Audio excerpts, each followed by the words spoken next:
My dear, होती क्या है एनर्जी? देखो, एनर्जी क्या है, एनर्जी का मीनिंग क्या है बेटा? देखो, आपको पता है कि कैपेसिटर क्या करता है? चार्ज स्टोर करता है ना बेटा। जितना ज्यादा चार्ज स्टोर होगा उतना ही क्या करेगा? एनर्जी होगी। It means you can say ये ऐसी डिवाइस है जो क्या करती है? Store energy. इसका मतलब कैपेसिटर क्या स्टोर करता है बेटा? एनर्जी। तो कौन सी एनर्जी? तो माय डियर, जो प्रोसेस है क्या बेटा? Process of charging a capacitor. अगर हम देखें, जब प्रोसेस ऑफ कैपेसिटर क्या करना है बेटा? चार्ज करना है। इन्वॉल्व्स, क्या इन्वॉल्व करता है बेटा? Transferring of charge. Let us suppose we have two plate, one plate is, let us, दोनों प्लेट क्या है बेटा? मान के चलो ये दोनों प्लेट क्या है बेटा? न्यूट्रल है स्टार्टिंग में। ओके, अब हुआ क्या? ये दो, इस प्लेट से, सेकंड वाली प्लेट से कुछ डीक्यू अमाउंट का पॉजिटिव चार्ज, कितना बेटा? डीक्यू अमाउंट का पॉजिटिव चार्ज कहां आ रहा है बेटा? Towards one terminal. अब बेटा देखो, यहां से कौन सा चार्ज आ रहा है? पॉजिटिव चार्ज आ रहा है। तो जब पॉजिटिव चार्ज आएगा तो वन वाले टर्मिनल पे कौन सा चार्ज आ जाएगा? पॉजिटिव। और जहां से पॉजिटिव निकला तो वहां पे कौन सा चार्ज आ गया बेटा? नेगेटिव। तो प्रोसेस है क्या? चार्जिंग का मतलब क्या होता है? Involves the transferring of charge from its one plate to another. मतलब एक प्लेट से दूसरे प्लेट पे जो चार्ज के आने का प्रोसेस है उसे क्या बोलते हैं बेटा? चार्जिंग बोलते हैं। क्या बोलते हैं बेटा? चार्जिंग। नाउ जितना वर्क किया इस डीक्यू डैश अमाउंट के चार्ज ने इस टर्मिनल से इस टर्मिनल तक आने में, इस टर्मिनल से इस टर्मिनल तक आने में, the work done in charging, जो चार्ज करने में, किसको चार्ज करने में? कैपेसिटर को। क्या हुआ बेटा? स्टोर की कौन सी एनर्जी? Electrical potential energy. बेटा देखो, चार्ज यहां से आ रहा है, कहां से आ रहा है बेटा? इस टर्मिनल से। कैसे आया? जब हमने क्या किया? इसको कुछ एक्सटर्नल फोर्स दिया। क्या दिया बेटा? External force. मतलब हम क्या कर सकते हैं? इसको किसी बैटरी से भी कनेक्ट कर दें, मतलब पोटेंशियल अप्लाई कर दें, मतलब इसके पास एक्सटर्नल एनर्जी आ गई तो यहां से चार्ज आना शुरू हुआ। कौन सा चार्ज? Positive charge. कहां पे आना हुआ? यहां पे। Let us suppose this dQ dash amount of charge is transfer from, कहां से कहां तक बेटा? Two terminal to one terminal. तो व्हाट इज द, देखो, तो यहां से यहां तक पोटेंशियल डिफरेंस कितना है बेटा? V है। कितना बेटा? V। तो पोटेंशियल डिफरेंस कितना कह देंगे बेटा? V। पोटेंशियल डिफरेंस कितना होता है बेटा? Charge upon its capacitance. देखो तो क्या हो जाएगा बेटा? Q dash by C। This is the potential difference between two terminal to one terminal. अब हो क्या रहा है बेटा? ये अगर dq डैश का चार्ज इस टर्मिनल से इस टर्मिनल तक आएगा तो क्या करना पड़ेगा उसको? जैसे वर्क डन करना पड़ेगा। क्या करना पड़ेगा बेटा? Work done. तो देखो, वर्क डन कैसे करेंगे? तो now if dq dash amount of charge is transfer from terminal, कहां से आ रहा है बेटा? Two one, then small work is done, small work done by the charge. okay, कितना चार्ज बेटा? dw। वर्क डन क्या होता है बेटा? Potential into charge. ओके, तो बेटा पोटेंशियल कितना है? We know that dw is equal to what is v? q dash by c into dq dash. Okay, अब एक बात बताओ बच्चों, हमें क्या करना है? इसको पूरा चार्ज करना है। तो वहां टोटल वर्क डन क्या होगा? Total work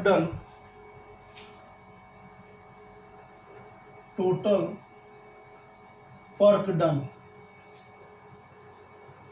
in charging the capacitor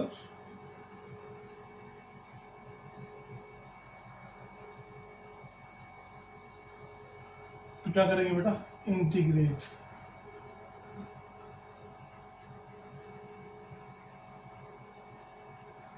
बेटा इंटीग्रेट करेंगे तो क्या आएगा?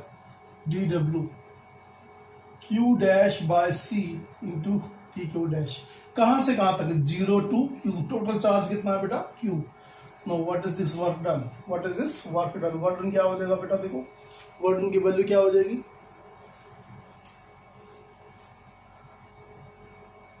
This work done is W 1 by C my dear, integration of q dash dq from 0 to q, that is equal to q square by 2c. q square by 2c. So total work done is q square by 2c. Okay, this is the first expression. But we know that q is equal to क्या होता है बच्चा, cv. So if you replace this value, this work done is c square v square by 2c. So this is cv square by 2. Okay, this is again the formula of energy stored. Another condition क्या होता है बेटा, we know that c is equal to q by v. If you replace this value here, so work done is equal to c की value रखेंगे तो बेटा q by v into v square by 2. So this is qv by 2. So the energy stored का formula क्या आया, work done का formula क्या आया बेटा, work done is equal to 1 by 2 cv square, work by 2 q square by c और qv by 2. बेटा इसमें से कोई भी आप फॉर्मूला यूज कर सकते हो किसके लिए, energy stored in the capacitor. Now अब हम एक और बात इंपॉर्टेंट समझेंगे कि what is the energy per unit volume. Unit volume में कितनी एनर्जी स्टोर हो रही है कैपेसिटर के अंदर. तो देखो what is the energy density. Okay, देखो what is the energy density of capacitor.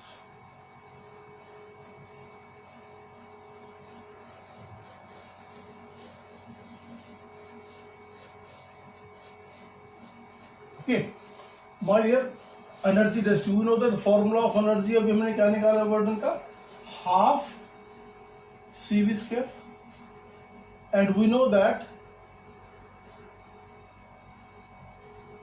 capacitance of parallel plate capacitor is epsilon naught a by d. And what is the relation between potential difference and electric field? V is ed. So replace the value of energy is equal to half, what is the value of c, epsilon naught a by d, and what is the value of v, e square d square. So d is cancel out. So what is e, 1 by 2 epsilon naught e square, area into d. So what is this, we can say volume is E into d. So we can say energy divided by volume, this is equal to energy density. What is the formula of energy density? 1 by 2 epsilon naught E square. Okay. Oh. Now, I hope you understand this concept of energy density. Now dear, what will happen when a dielectric slab is placed between the plates of the capacitor? What is the capacitance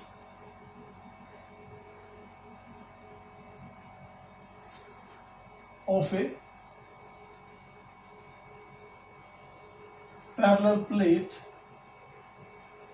क्या डाली बेटा, dielectric slab डाली. Okay, बड़ा important concept है. देखो हमने बेटे एक कैपेसिटर लिया, इसके बीच में डिस्टेंस कितना है बेटा, d. This is positive plate and this one is negative plate having surface density plus sigma and minus sigma, and we place a dielectric slab between the plates of capacitor जिसकी thickness कितनी है बेटा, t, and outside the dielectric electric field is E naught.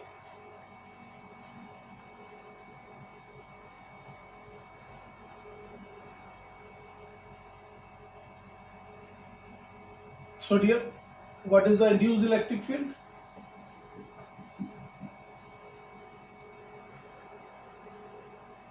What is the electric field in the medium? E naught minus Ei. Okay. So the potential difference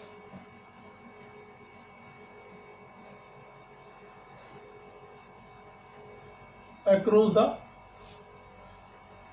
terminals of capacitor.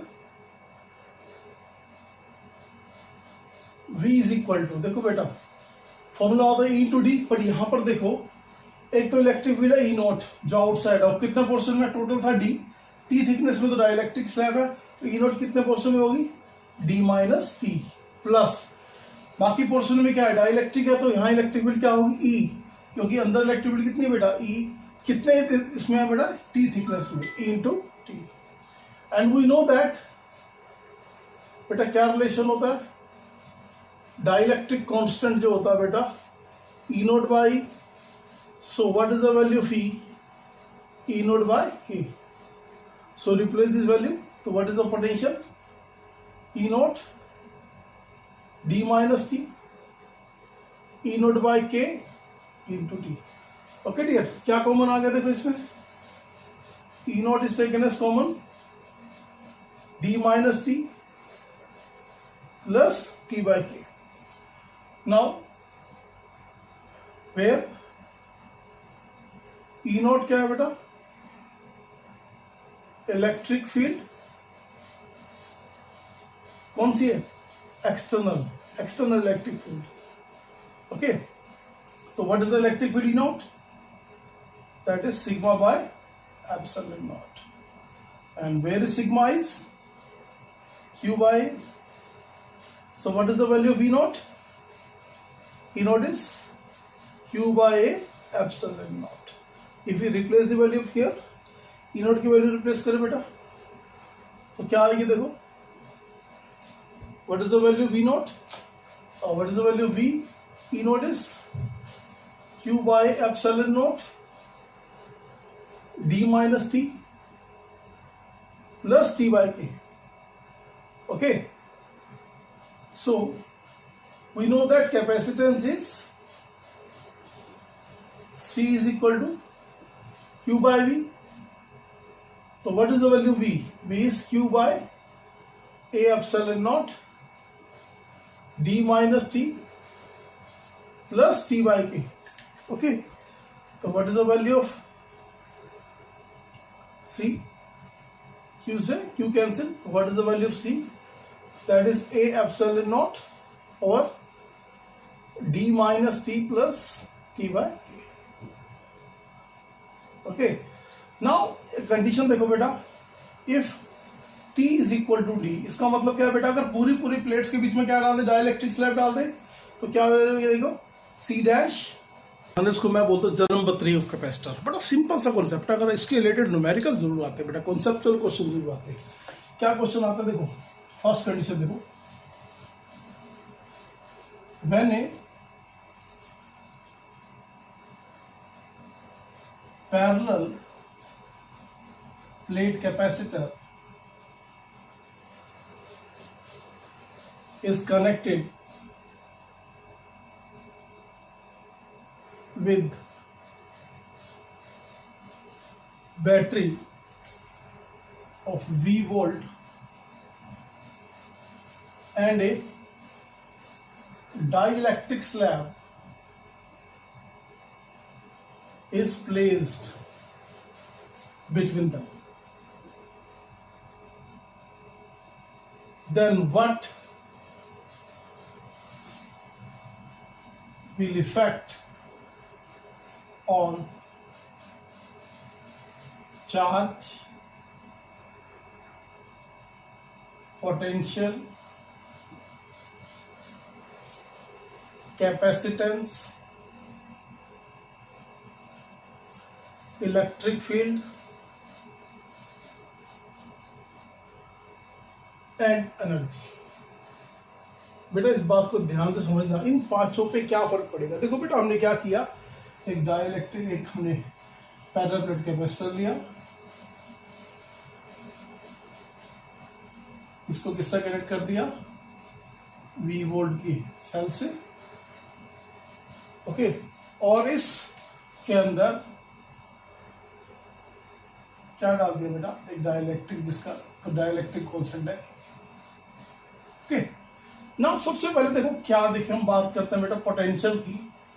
इसमें ध्यान रखना बेटा, क्योंकि capacitor V volt से connected है तो potential remains क्या रहेगा बेटा, कांस्टेंट। ये बात ध्यान रखनी बेटा, पोटेंशियल क्या रहेगा, हमेशा constant. And what is electric field, आपको पता है इलेक्ट्रिक फील्ड क्या होती है, V/d। अब बेटा D कांस्टेंट और V भी कांस्टेंट, सो इलेक्ट्रिक फील्ड भी क्या रहेगी बेटा, कांस्टेंट। मतलब इलेक्ट्रिक फील्ड और पोटेंशियल पे कुछ फर्क नहीं पड़ेगा। माय डियर, अनदर कॉन्सेप्ट देखो, कैपेसिटेंस। एक बात समझना, अभी हमने पढ़ा है कि अगर डाइलेक्ट्रिक डाला है तो कैपेसिटेंस तो क्या होगा बेटा, K टाइम बढ़ेगा ही बढ़ेगा, इसका मतलब K टाइम्स इंक्रीजेस। ये बातें बेटा कभी चेंज नहीं होंगी, कंडीशन अगर यही रहेगी। फोर्थ, चार्ज में क्या फर्क पड़ेगा बेटा जी, चार्ज का फॉर्मूला क्या होता है, C इंटू वी। अब देखो चार्ज के अंदर दो वैल्यूज हैं, एक C और एक V। C क्या है इंक्रीज, V क्या है कांस्टेंट, तो कितना बढ़ रहा है, K टाइम बढ़ रहा है, ये तो सेम रहेगी, तो क्या लिखो K टाइम्स CV, इसका मतलब K टाइम्स चार्ज बढ़ जाएगा, सो K टाइम्स चार्ज क्या हो जाएगा, increase. Now another thing, energy. बेटा एनर्जी के देखो तीन फॉर्मूले हैं, half CV², half Q²/C, half QV। आप कोई भी फॉर्मूला लगाओ, आंसर एक ही आना चाहिए। देखो अब जैसे मैं कहता हूं हाफ, बेटा C क्या हो रहा है, K टाइम बढ़ रहा है, और V क्या है कांस्टेंट, तो इससे भी एनर्जी क्या आ रही है, K टाइम इंक्रीज हो रही है। ओके, अगर इससे देखें 1/2, Q कितना टाइम बढ़ रहा है बेटा, K टाइम, तो ये हो जाएगा K² Q², और C कितना टाइम बढ़ रहा है बेटा, C K टाइम, तो ओवरऑल ये भी क्या हुआ बेटा, K Q²/C, तो ये भी K टाइम ही बढ़ रहा है। अगर हम इस फॉर्मूले से देखें 1/2 इज इक्वल टू, एनर्जी क्या है बेटा, हाफ Q इंटू V, तो बेटा Q बढ़ रहा है, कितना बढ़ रहा है, K टाइम, और पोटेंशियल सेम, तो इसमें भी energy K time, overall energy K times increase. तो बेटा कंक्लूजन क्या निकाला, अगर एक पैरेलल प्लेट कैपेसिटर को, ये जन्मपत्री मान लेना बेटा कैपेसिटर की, अगर एक पैरेलल प्लेट कैपेसिटर को कनेक्ट किया बैटरी से और इसमें डाइलेक्ट्रिक स्लैब डाल दिया, तो बेटा हमेशा ध्यान रखना potential constant, electric field constant, capacitance K time increases, charge K time increases, energy भी K time increases. Okay okay, now अगर ऐसी कंडीशन आ जाए कि कैपेसिटर तो वही है, कंडीशन क्या हो जाएगी, first connected and then disconnected, तो कंडीशन क्या हो जाए बेटा, देखो अगर कहे कि पैरेलल प्लेट कैपेसिटर है, उसको पहले तो कनेक्ट किया, फिर क्या कर दिया, तो ए मैंने parallel plate capacitor is first connected, मतलब फर्स्ट क्या है बेटा, connected with a battery of V volt and then disconnected.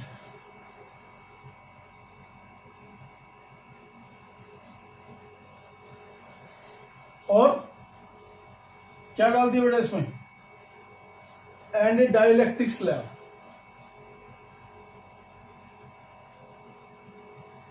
अब देखो इन फैक्टर्स पे फिर क्या फर्क पड़ेगा बेटा, ये सिचुएशन वैसी हो गई, देखो अगर सर्किट बनाए तो कैसा होगा, first connected and then disconnected. अब देखो जैसे कि हमने एग्जांपल रियल लाइफ में लेके चलते हैं, पानी की मोटर घर में चलाते हैं, हमने बटन दबाया पानी का, थोड़ी देर पानी कहां गया, टैंकी में गया, टैंकी हमारी क्या है, कैपेसिटर है, और हमने 5 मिनट के बाद मोटर बंद कर दी, तो क्या वो पानी जो टैंकी के अंदर गया वो बाहर आ जाएगा, नहीं, टैंकी के अंदर ही रहेगा, तो पानी उतना ही रहे जितना गया मोटर चलाते टाइम, वो किस में रहा, टैंकी में रहा। सिमिलरली जब हमने इसको कनेक्ट किया था, फर्स्ट कनेक्टेड, तो कनेक्ट किया तो कुछ चार्ज इसके अंदर क्या हुआ, स्टोर हुआ, और देन डिसकनेक्टेड, मतलब चार्ज जितना था उतना ही रहेगा। तो सबसे बड़ी बात, चार्ज जो अंदर था वही रहेगा, चार्ज क्या रहेगा बेटा, कांस्टेंट। मतलब इसमें इंपॉर्टेंट बात क्या है, चार्ज कांस्टेंट है। एंड अनदर थिंग, कैपेसिटेंस की बात करें बेटा, कैपेसिटेंस तो बेटा क्या होता है, K टाइम इंक्रीज ही होता है, उसको बैटरी से कोई लेना देना नहीं है। अनदर थिंग की बात करें बेटा चार्ज, अगर मैथमेटिकल देखो चार्ज क्या है, Q is equal to CV, है ना बेटे। अब आप C को तो कह रहे हो बढ़ रहा है, चार्ज कांस्टेंट है, अगर ये वैल्यू कांस्टेंट कब रहेगी, कोई चीज प्रोडक्ट कांस्टेंट है, अगर के सी टाइम बढ़ रहा है तो इसको इतने v बाय के टाइम होना पड़ेगा ना बेटा, तभी तो ये वैल्यू क्या रहेगी कांस्टेंट। इसका मतलब पोटेंशियल का क्या होना चाहिए, पोटेंशियल 1 बाय के टाइम होना पड़ेगा। तो 1 बाय के टाइम क्या होगा बेटा, डिक्रीजेस। क्योंकि बेटा बच्चे सुनो, आप एक तरफ कह रहे हो क्यू कांस्टेंट है, क्यू कांस्टेंट मतलब इन दोनों का प्रोडक्ट कांस्टेंट है, ये बढ़ रही है, इसकी वैल्यू बढ़ रही है तो ये वैल्यू घटेगी तभी तो रिमेन्स कांस्टेंट रहेगा। Third point. नाउ नेक्स्ट बात करते हैं इलेक्ट्रिक फील्ड की। बेटा इलेक्ट्रिक फील्ड क्या होती है, इलेक्ट्रिक फील्ड को देखो v बाय डी लिखते हो। अब v क्या हो रहा है, के टाइम बढ़ रहा है तो 1, ये भी क्या हो जाएगा 1 बाय के टाइम डिक्रीजेस। अनदर फैक्टर देखो एनर्जी। बेटा जी एनर्जी पे ध्यान दें, एनर्जी का कोई एक फॉर्मूला ले लेते हैं, हाफ सी वी स्क्वायर। अब देखो हाफ सी कितना बढ़ रहा है बेटे, के टाइम, और v क्या हो रहा है 1 बाय के टाइम। तो इसको अगर आप देखोगे तो क्या आएगा 1 बाय